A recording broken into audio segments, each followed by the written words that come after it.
United States maintains compliance and citizen participation through artificial enforcement, which displays of force such as police and riot gear and military units being deployed on civilian populations. They can make their illusion of power feel and look very real, and in these isolated instances, it is real. But when it comes to overall enforcement, they rely on everyone's belief in overall authority or regulator that, let's say, if you don't pay your taxes or if you don't pay your debts back, then there will be repercussions. It's kind of like a fear-based participation where if you don't comply, you fear that something is going to happen to you. However, it's our participation in these systems which validate it and make it real. Now, as one individual person, if I decide to skip out on participation and I don't want to pay my taxes or pay my debts back, then I personally am at risk. Doing that alone, I could get caught. I could face repercussions. But collectively, if people decide to do this in mass all at once, then there's no way they can enforce all of that. There's no way that everyone can face repercussions. The system would crumble before they'd even have the chance to start going after people. Police and the military have massive budgets and can perform huge displays of force, which is very visual, but other branches of enforcement, such as the IRS, are actually very weak. They rely heavily on everyone's participation in this sort of social contract that we all must participate and abide by the laws of society or else, basically. Firstly, we never really agreed to any sort of social contract. We were actually just born into the system and never really had a choice in the matter.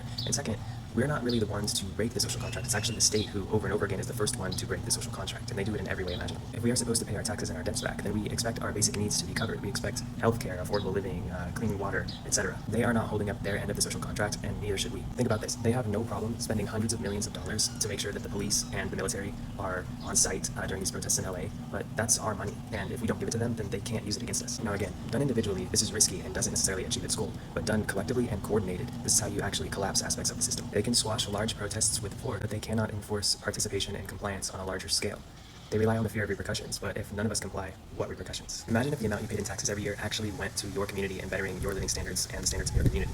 We should refuse to pay until it actually makes sense for us to do so. And right now, this makes no fucking sense at all. It only harms us and people all around the planet. They use our money to terrorize us. They use our money to destabilize democratically elected governments. They use our money to unalive children all over the planet. We are the crazy ones for continuing to do so. We validate their actions by continuing to pay into the system. We've come to a point, a unique time in my lifetime at least, where it seems like so many people are ready to question this and are ready to revolt against the system, defaulting on our loans and ruining our credit scores. Who really cares? It's not like we can afford houses anyway. And credit scores are stupid, and if none of us believe in them and none of us give them any power, then that system also crumbles. Through mass disruption, we can essentially crumble any of these stupid mechanisms of the system. Sending 10,000 people to a protest isn't a bad thing. It's an overt sign of dissent and dissatisfaction in the system, and we will continue to do so. But 10,000 residents in one city all deciding at once to stop participating, to stop paying debts, to stop paying taxes, that applies a lot more pressure and is a lot less enforceable. This essentially weakens the empire much further. Let's shatter and destroy the illusion of oversight, and let's get comfortable with not complying and not participating at all in a system that we don't agree with in the first place. Opt out entirely until we have a social contract that actually makes sense for us and for the people of this world. Let's refuse to be law-abiding citizens until we actually have good laws. Let's crumble this system and build a new one in its place. Authority is only real if we believe that it's real collectively. Anyway, those are my thoughts on this situation.